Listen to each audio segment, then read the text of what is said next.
value you become. This can make you a living. This can make you a fortune. I learned that little economic outline when I was 25 years old. Really changed my life. Now, here's something that changed my life forever. When I found out at age 25 that my income was primarily determined by my philosophy, not the economy. So make that note now, and if you know it, that's wonderful. If you teach it, that's even better. Your income is primarily determined by your philosophy, not the economy. I had no concept of that when I was 25 years old. I would have sworn to you. Because when my mentor said to me, "How come you're not doing well?" I showed him my paycheck. I said, "Look, this is all the company pays." He said, "No, that's all the company pays you." I thought, well, that's a new way to look at it. Speaking of philosophy, how would you go from $5 an hour to $6 an hour? Let me give you some examples on philosophy that can get you from $5 an hour to $6 an hour. Here's number one. Wait for the government to change the minimum wage. That's simple and easy, right? If you wait long enough, sure enough, the government will change the minimum wage, let's say to $6. Now, by law, the company must pay you $6, so you're home free. You say, yes, but how long will it take? Answer, I'm sure much longer than you want to wait. But that's the first philosophy, wait for the government. Here's number two, wait for the company to pay you $6 an hour. How long will that take? How often is the review? 6 months, 1 year, let's say you don't make it. Second year, say, well, that's a long time to go from 5 to 6. It is a long time, but that's the next philosophy, wait for the company. Here's the third philosophy, and that's to go on strike. We call it the philosophy of demand. I demand $6 or I won't work. Now, if you're by yourself, this is a risky philosophy.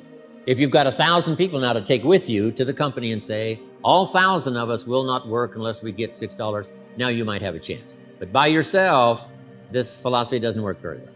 The philosophy of demand only works by collective bargaining, we call it. And it does work. However, it's very limiting. You might get an extra penny or two, you might get an extra dollar, you might get an extra benefit, but it's very limiting, the philosophy of demand. And here's what for sure, jot this down. Using the philosophy of demand, you cannot get rich. If getting rich is of interest to you. You can't get rich using this philosophy. Gosh, it's so sad when somebody is in the right country and they got the wrong philosophy. So you can't get rich by demand. So now, what would be the next philosophy that might work better for all of us? And I'm sure it's one of the reasons why all of us got here to this room today. Here it is, the philosophy of performance. The philosophy of performance simply states, I will perform so well, arriving early, staying late, doing all the extra things, that the company would easily be justified in paying me $6. My father gave one of the greatest seminars in a simple little sentence. Here's what Papa said. I wish he was here to say it. Always do more than you get paid for to make an investment in your future. These are philosophies to follow. Your income is determined primarily by your philosophy. See, that changes everything. Now, jot this down. To climb this ladder as high as you wish. And you got to underline the word wish. Because part of your future now is what you wish and what you want.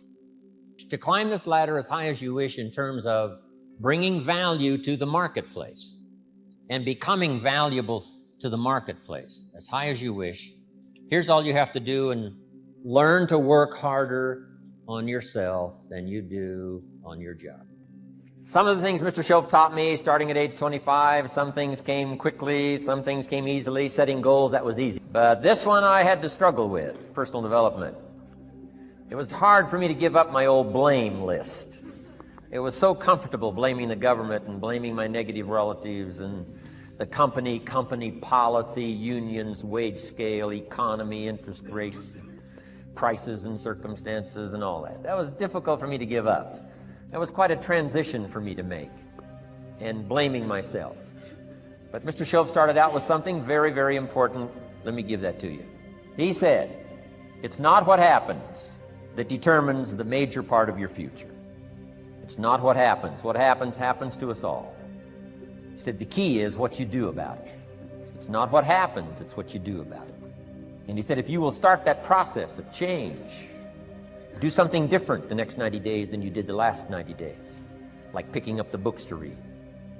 Do something different, like the new health disciplines, relationship with your family, whatever it is, doesn't matter how small it is. If you'll start doing different things with the same circumstances, since we cannot change the circumstances, but we can change ourselves. We can change what we do.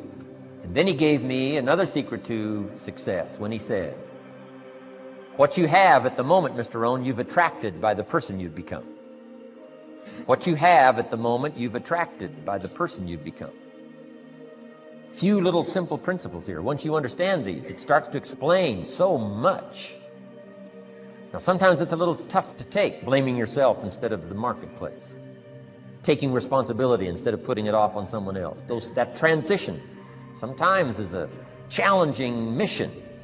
And this one was a little tough for me. He said, Mr. Rohn, you've got pennies in your pocket, you've got nothing in the bank, the creditors are calling, you're behind on your promises. And he says, here's how that occurs. You've attracted, up until now, you've attracted the things to you because of the person you've become. Now I said, well, how can I change all that? He said, very simple. If you will change, everything will change for you. You don't have to change what's outside. All you've got to change is what's inside.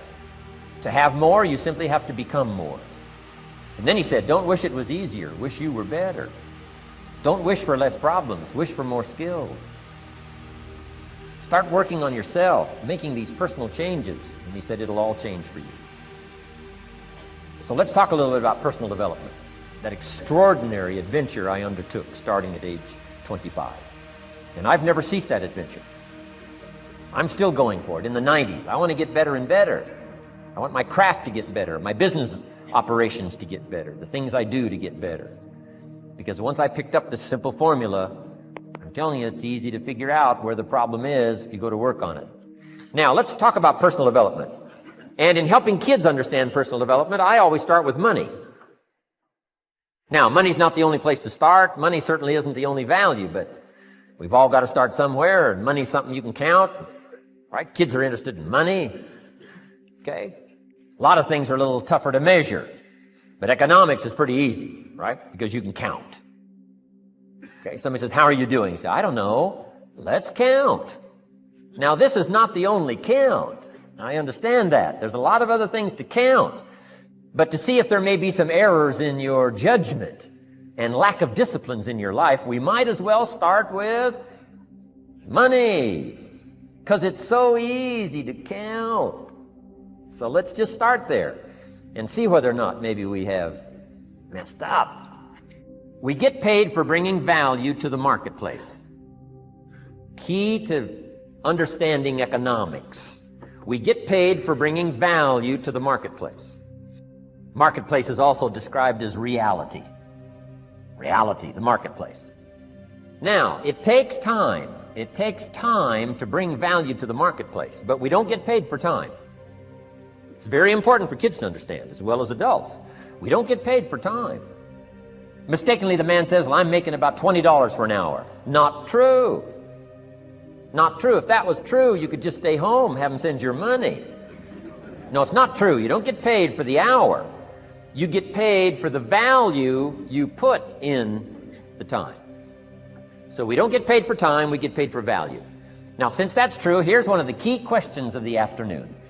Is it possible to become twice as valuable and make twice as much money in the same time? Is it possible to become 3 times as valuable as you now are and make 3 times as much money in the same time? Is that possible? Of course. If you want to really emphasize something, that's a good phrase to it. Of course. Of course. Now, all you have to do to earn more money in the same time is simply become more valuable. But that's kind of a pitiful way to live. Start and not grow. Start and not change. Start and not become more valuable. Hey, the whole scenario of life is to start, number 1, and what? Become more valuable, number 2. So America's a ladder to climb. Starts at $4 an hour, and the more valuable you become, you just keep moving up the ladder. Top income last year, what, 52 million? Guy that runs Disney? Would a company pay somebody for 1 year's work $52 million? And the answer is, of course. This is one of those of course places.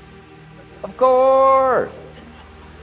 If you help a company make $1 billion, would they pay you $52 million? The answer is, of course. It's chicken feed. I mean, it's not much money. Now, why that much money? Because he has become so valuable. Now, why would we pay somebody only $4 an hour? They're not very valuable to the marketplace. Now, we got to make that distinction, to the marketplace. Might be a valuable brother, a valuable member of the community, valuable member of the church, valuable member in the sight of God, to the human family, of course, those kind of values. But to the marketplace, which is called what? Reality. Reality is, if you're not very valuable, you don't get much money. Those are called the facts. Well, then how do you get more money? Simple answer. Somebody says, well, I'll go on strike for more. Here's a major problem with that. You can't get rich by demand. Somebody says, well, I'm waiting for a raise. I'm telling you, it's easier to climb than to wait for a raise. Why not just become more valuable rather than wait? I'm telling you, that's the key to all good things. Becoming more valuable. Why would we pay somebody $400 an hour? They've become more valuable to the marketplace. See how this works? I'm telling you, this stuff is so easy. This is America. This is a ladder. How far is it from 4 to 5? I'm telling you, it's not far. $4 to $5 an hour? If you work for McDonald's, haul out the trash, they'll pay you $5 an hour. If you whistle while you haul out the trash, they'll pay you $5 an hour. I'm telling you. You'll get an extra $1 just for a good attitude. Yay, McDonald's. Wear the hat. $5. And then you just keep becoming more valuable, more valuable, more valuable. I got a telephone call 5 years ago. Company said, we're ready to expand internationally. We need some help. I was sort of semi-retired. Right? Looking for the next exotic beach. They said, no, Mr. Rohn, we got a project for you. Right? Going to expand internationally. We could use your help. Next little while, we'll add some millions to your fortune, make it worth your while. I said, okay. I thought later, isn't that interesting that they called me? My second thought was, of course they'd call me. Who else would they call? I mean, you know, I can get the job done. Now, how come I got a telephone call worth millions? I had become valuable. Now, I'm a farm boy from Idaho. I was raised in obscurity. 1 year of college, and I thought I was thoroughly educated. Made all kinds of mistakes galore. At age 25, the creditors are calling me saying, hey, you told us the check was in the mail. I got pennies in my pocket. I got nothing in the bank. I'm behind on my promises. How come I get a telephone call 5 years ago and it's worth millions? I changed. I turned my life around. Is it possible to become worth millions? Speaking economically, now there's a lot of values to become, but let's just talk economics. Is it possible to become that valuable? And the answer is, of course, of course. Now let me give you the secret. Shoaff said, here's the secret, Mr. Rohn. Learn to work harder on yourself than you do on your job. Once I got that, it turned my life around. Learn to work harder on yourself than you do on your job. He said, if you work hard on your job, you'll make a living. If you work hard on yourself, you can make a fortune. And start this whole process of personal development. Work on yourself. Make yourself more valuable to the marketplace. I'm telling you, you can so dynamically change your income, and economics is the least of the values that you can start earning in terms of equity if you'll start working harder on yourself than you do on your job. Work hard on yourself and develop the skills. Work hard on yourself and develop the graces. All of the stuff necessary to become more valuable to the marketplace. I'm telling you, your whole life can explode into change. If you just go to work on the right thing,